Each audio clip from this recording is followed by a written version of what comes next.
Huwag mong ikahiya at maliitin ang trabahong meron ka.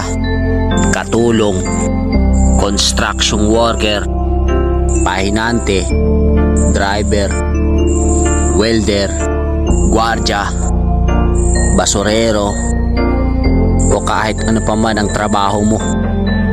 Basta kumikita ka sa malinis na paraan at wala kang inaargabyadong tao, diretso lang.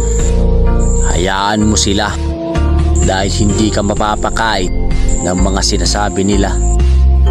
Lagi mong iisipin na kaya ka nagsusumikap para maabot mo yung pangarap mo at makuha yung mga bagay na gusto mo.